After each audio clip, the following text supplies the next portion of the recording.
Welcome to Top Advisor Marketing, where you will learn how to become a prolific online influencer, attract more ideal clients, and grow your practice. Brought to you by Top Advisor Podcasting, a done-for-you podcasting solution built just for trusted advisors. And now, your co-hosts of Top Advisor Marketing, Kirk Lowe and Matt Halloran. Hello and welcome to another Top Advisor Marketing podcast. We have talked about ways to market yourself in a niche or a niche manner for a long time. And we've gotten a lot of resistance from financial services professionals saying, guys, it's too limiting. I'm going to exclude so many people. Our guest today not only has niched her practice out, but also embodies what her niche is. And we're so excited to be able to talk to somebody who walks the walk and builds a successful business. It's Kim Griego-Kiel. She is the president of Horizons Sustainable Financial Services. She has been in the sustainable investing industry for over 20 years. She is a woman majority-owned business. She lives in Santa Fe, New Mexico. Kim, welcome to the podcast. Thank you. I'm very glad to be here. Now, let's talk about, so for our listeners who don't really fully understand what a sustainable financial services, SRI is, socially responsible investing, sustainable investing, could you give us a brief definition? Yes. We look at sustainable investing as a three-legged stool. So when we're working with clients, we're finding out from them what's important to them, screening out things they don't want to have in their portfolios, environmental polluters, for example, screening in companies that they do want to support, companies that support women and minorities, tons of issues around that. The second leg of the stool is shareholder advocacy. Shareholder advocacy is very important. It's really about how we see change happen in this industry, filing a resolution with a company, asking them to have a completely different practice in their business, do something better, do something healthier for the environment, for the world. There's a lot of ways we can use shareholder advocacy to make substantive change. And then the third leg of that stool is what we call community investing.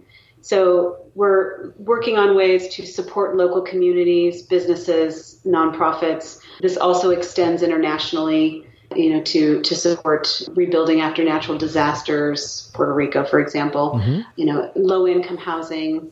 Those are what we consider a lot of community investment options. So we include all three of those components in all of our client investments and portfolios. How do you pull that out of a client? I mean, this is a very different conversation than just a normal discovery. Is that correct? True. We do the traditional financial questions, but then we have a very specific questionnaire to help clients sort of ferret out what is important to them. Most people know what's important to them. Sure. It's in their value system. So it's easy for them to say, these are the things that I want to support or exclude. It's a part of their fabric of their life. So they already know. So using the questionnaire, asking a few questions, we can help tailor their portfolios to their personal values. Let's talk about that values conversation, because again, in my introduction, I mean, you walk the walk here. When you say values, I think that there could be some gray area there, because we're talking about, it's Horizons Sustainable Financial Services, but we're talking about socially responsible investing. If I ask you a couple of categories, would you say yes or no if these would apply to your filter when you're picking a company? Is that fair? Can I just ask you a couple of categories? Sure. Okay. So how about religious? Yes, there are ways to screen for religious values. Absolutely. Pretty much any religious values? Yes. There's even an Islamic mutual fund. Oh, okay. Yeah. All right. How about social justice? Social justice is a big issue. It really encompasses so many of the pieces that we're already looking at. Mm-hmm. So whether it's looking at private prisons, mm-hmm. and how people are treated, to the environmental issues, it's also a social justice issue, because water is a human right. Mm-hmm. So all of these things can be laid on that table of social justice. Pretty much everything can be there. LGBT stuff. Absolutely. And that's come a long ways in the last 20 years or so since I've been doing this, because when we first started looking at providing simple things like health insurance, mm-hmm. for domestic partners before marriage equality was fully on the table. There were a lot of companies that were very supportive and a lot of companies that had to be pushed in that direction. So when you get these big corporations starting to provide benefits for LGBTQ couples, then you start seeing the fabric of life change. It's a big piece. Now, you played a part in that, and I really, if you don't mind, do you mind talking about that a little bit? Sure, I'm happy to, because this was one of the most, I think, important pieces of work that I've ever done. And so my wife, Rose Griego, and I were lead plaintiffs in the ACLU lawsuit here in New Mexico to get marriage equality in this state. So this is before it was nationally available. That for us was really a pivotal moment in our life, realizing that literally anyone can make a difference. So when you put yourself out there and say, this is important to me and this is what I want, not just for me, but for millions of other people, things happen. And, it was really an amazing experience to participate in that with the other plaintiff couples and just bring about societal change, essentially. It was really, really amazing. So as you're listening to this, listeners, when Kim is talking about pushing companies to make a change, that is the level that she went personally to make a change. And that's very, very few people do that. Wonderfully commendable. And when it comes to the values discussion and somebody does say, I'm going to rewind.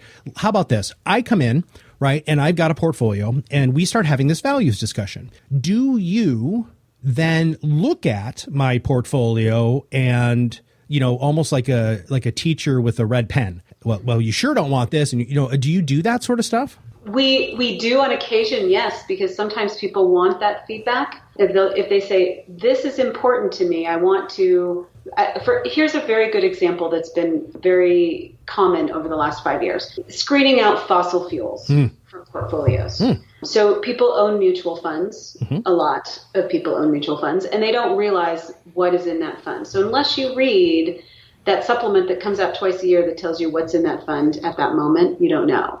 So people will think, I probably am not really supporting fossil fuels because, I'm trying to be careful with that. I drive a Prius or other type of environmentally friendly car. But then if they really look deep into their mutual fund, they're going to have all kinds of fossil fuel issues in there. And we're not just talking about oil. We're talking about natural gas and fracking, coal exploration and extraction, transportation of coal, on the train system, which is the primary way that it happens in this country. So, we have to take all of those pieces into account when we're looking at a portfolio.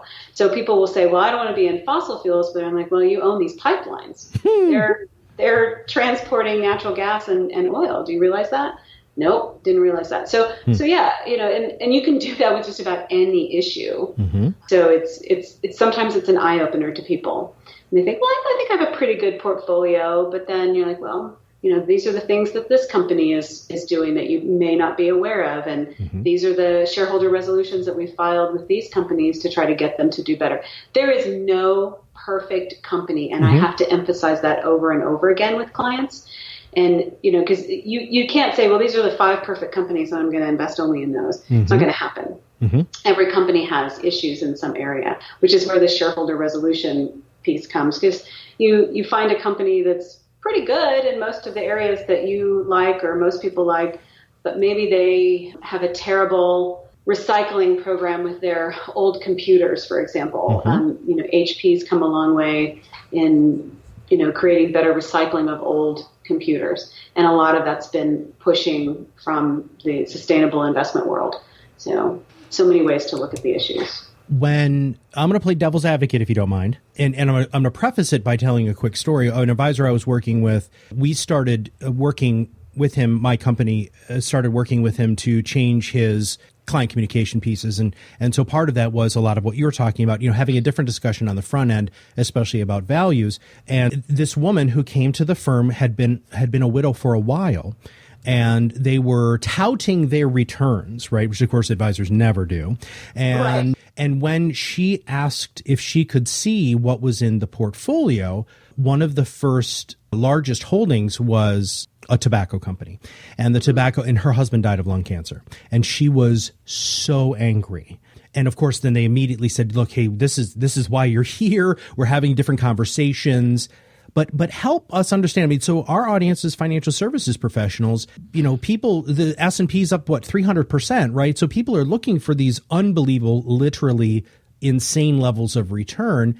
How are you able to have that conversation and still be SRI? We tell clients, when you screen things out, there's always the possibility it will affect your return. Okay. However, there is a social index that mirrors the S&P 500. It's called the MSCI KLD Social 400 Index. Got a ridiculous name, right? It's been bought by a few different people, so everybody adds something onto it, right?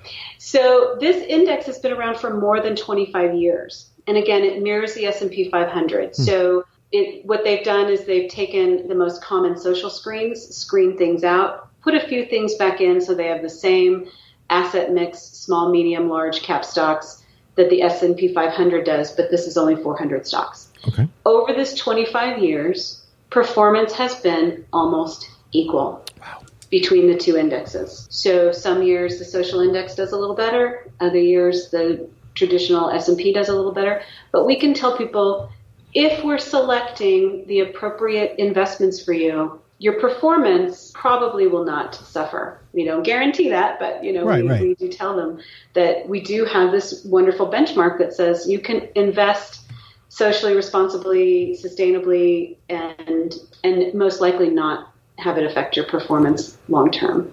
And on that piece of, yes, everybody wants big returns because we've had this 9-year bull market run. Every conversation I've had for the last year and a half with clients is it will come to an end at some point. Oh yeah. To have some negative returns, you must be prepared for that. So we have to look at that always, and not just when you have a long bull market run. It's always a possibility to have a negative year. 2008 was not that far away from where we are now. So, it's always possible. And Kim, I, for some reason, believe that, it's actually a behavioral economic term. It's recency bias, right? They look at the last rate of return, or, for over the last almost 10 years now. And they're like, well, that was so long ago. But those of us who lived through it, it sure still stings. And how do you talk about, it's got to be more than just numerical returns. When you're investing in a socially responsible manner, isn't there another kind of return that you get? Absolutely. I think there's a big social return, especially when you see companies reacting to the filing of shareholder resolutions and saying, oh, wait a minute, let's pull this resolution off and we'll come to the table and discuss how we can do this better, do this differently, rather than sending it to a shareholder vote. So we see a lot of companies taking that step forward, which is huge. You didn't see that 20 years ago. So a lot of companies are very amenable to changing business practices. So there's a big social return in that. When you see, this is an old example, but I'm thinking this was like more than 15 years ago. There was a resolution filed with Home Depot to ask them to stop selling old growth lumber. Very, very important to, especially the forests in the Pacific Northwest, which is where I grew up, not doing clear cutting, not selling these old growth pieces of timber. And Home Depot said, yeah, you're right. This is important. And so they literally stopped selling any lumber products in their stores that came from old growth forests. So there's a big social return on that. And it doesn't matter if it's that environmental piece, if it's making sure you're not destroying indigenous lands down in Mexico when you build a new facility. There's a lot of pieces that can be laid on that lap of social return. And I think that's what makes us feel good. So even if we have a year where the market's negative and returns are negative, then clients are like, it's okay because I'm making change without doing a lot, which for some people is a big deal. Yeah. So they don't have to step outside their comfort zone like I did with the participating in the lawsuit. Mm-hmm. They can say, this is one way for me to participate in changing the fabric of society. This is a marketing podcast. And I said at the beginning that you walk the walk, you talk the talk, you've even put yourself out there in even a dangerous manner. I mean, being a plaintiff in a case like that, I know all over the country, there's massive social backlash and people saying really bad things. Let's bring this back to, you run a business. Obviously, you have this moral and ethical foundation. How do you balance success with your morals and values? Success is always a big question, right? Like what does success mean? And the thing I like about what makes me feel successful is that I'm still, after 20 years, passionate about the work that I do and working with clients and, having them feel successful in what they're doing with their money. So, but it also isn't all about work. As you said, living my life in a way that is also sustainable, volunteering in my community, doing things that I can do, growing an organic garden, dealing with things in what I consider to be aligned with my personal values, and being able to do that in both my business life and my personal life makes me feel very successful. And so, when we were preparing for the podcast, Kim, you had said that even some of the personal things that you're doing, I mean, you've been president of the Santa Fe Green Chamber of Commerce, you're involved in a whole bunch of Earthworks Institute, all of these different pieces. Have those things that you believe in so strongly, and that strongly enough, you obviously give your time, have those been able to translate into helping your business grow? I think in a marketing perspective, it does. Absolutely. I've met people over the years that I may not have come in contact with by participating in these nonprofit organizations and doing the things that, for me, feel good and important. And so, yes, you absolutely do meet people. People have hired me over the years because they've known me in those capacities. And it's certainly given me the opportunity to promote my business by sponsorships and things like that, which we do a lot of. So those are all what I consider easy marketing tools, because you are participating in activities that are with like-minded people, and people like to work with like-minded people. They also feel comfortable with them. Well, they also, and you can just hear it in your voice too, Kim, and I love that. Since I'm listening to your voice here, I can tell that when you're talking about these things, there's a fire there. And it's a lot of advisors, we believe, from a marketing perspective, have to get out of their heads and they have to go to their heart and really see where their heart is guiding them. And that is touchy-feely. And I'm very, very comfortable with saying that, hey, you have to wake up and realize that people make more decisions based off what's happening, in their heart than they do in their head. And in this situation with SRI, with socially responsible investing,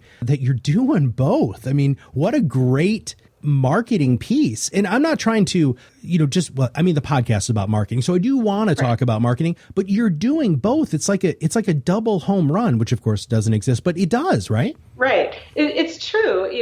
When I have this inordinate number of clients who will give me a hug on the way out the door. Not a lot of financial advisors, I'm sure, can say that. So, and to me, that shows a deep level of trust that those clients have for me. And that feels very successful because, if they feel close enough to me that they want to give me a hug when they leave after our review or opening an account or whatever it is, to me, I think that's amazing. And I think that is part of the process of feeling and being so passionate about what I do that people connect with that. What would you say to an advisor who's listening to this right now and they're thinking to themselves, I don't have anything that I'm that passionate about. Like I'm listening to Kim right now and man, I wish I had that. I wish I had that fire in my belly. What advice would you give to your fellow community of financial services professionals to help stoke that flame or even help them find that? I think everyone has that somewhere. And sometimes it just takes a little time to really contemplate and think about it. So whether your passion is to work with people who've lost their spouses and have never dealt with the financial issues in their lives before and helping them through that transition, or working with the group of people we call millennials who are getting into investing and have a completely different mindset around it. There are people who are very passionate about that. Maybe your passion is, you think, I want to help women be more financially secure. You can do that in your practice. You just have to if you look at the book of business you have, you tend to attract the people who are going to fit your passion. So I think if people really look at that, they're going to see a pattern. Maybe I work really well with elderly people. Maybe I work really well with millennials, whatever that is. Oh, wow, 30% of my clients are millennials. Okay, let's focus on that area. So, I think there's ways to look at what you're already doing and figure out, okay, this actually is fascinating to me. It's a passion. It's something I can do, and it's an area I can help with. Then you get more excited about it, and then you attract more clients. So I just think that's how it works. We have a podcasting client of ours who uses Top Advisor Marketing. It's podcasting and social media service. And when we first started working with him, Kim, he was very dry, very stoic, very successful advisor from a bottom line standpoint. And he started to run out of podcast topics. And so we started asking him a lot of the questions that I know you ask your clients and prospects.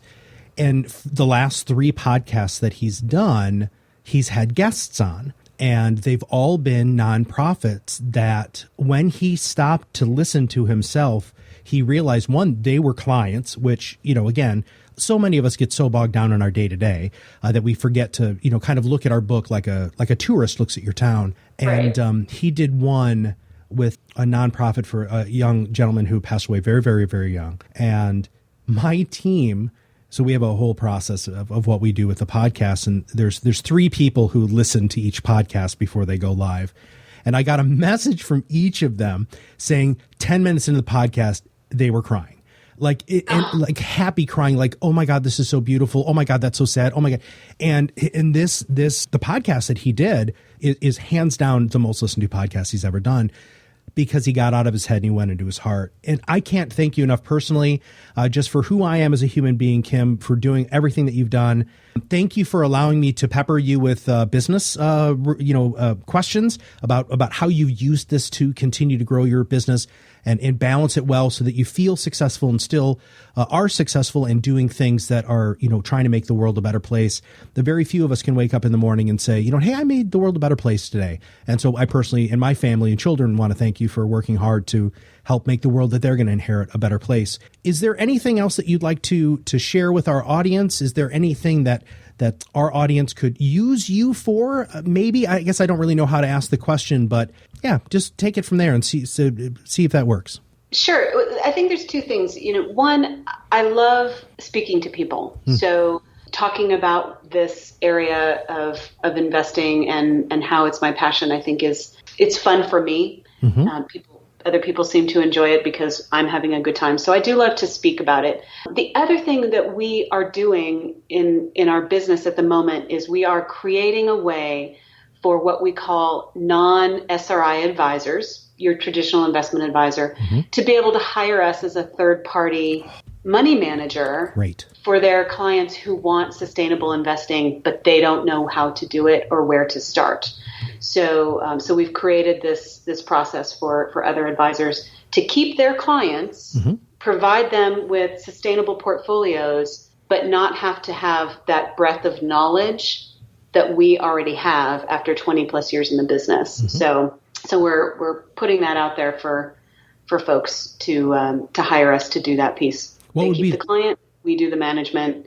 Clients are happy because they're getting sustainable investments. So, what would be the best way for them to find out more about that? Well, our website has a link for advisors and for interested clients, and the website is horizonssfs.com. That's Horizons Sustainable Financial Services, the initials for that, .com. Or they can call us, 505-982-9661 or 877-321-3236. there's always email, info@horizonssfs.com. And we will make sure that we put all of those links and phone numbers into the show notes.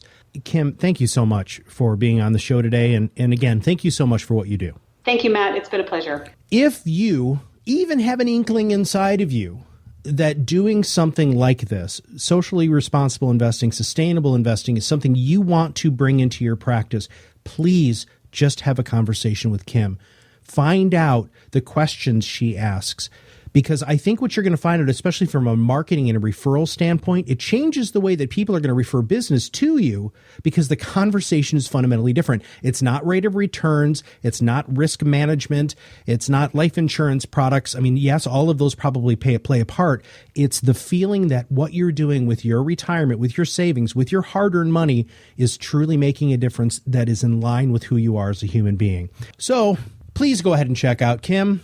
And for everybody here at Top Advisor Marketing, if you have not subscribed to the podcast yet, please make sure that you take a moment to hit the subscribe now button below. That's why, anytime we have somebody like Kim on the podcast, it'll show up directly on your listening device.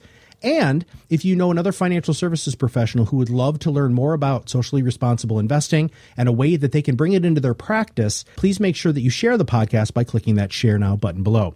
For Kim and everybody at Horizon Sustainable Financial Services, this is Matt Haller. And for everybody at Top Advisor Marketing, we'll see you on the other side of the mic very soon. Are you ready to change the way you communicate with your clients?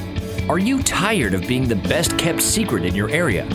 Learn how to become a prolific online influencer, attract more ideal clients, and grow your business. Contact us today and see what the power of podcasting can do for your business. Click on the Contact Us link on our website at topadvisormarketing.com and set up a call to learn more. Follow us on LinkedIn and Facebook for more updates and information.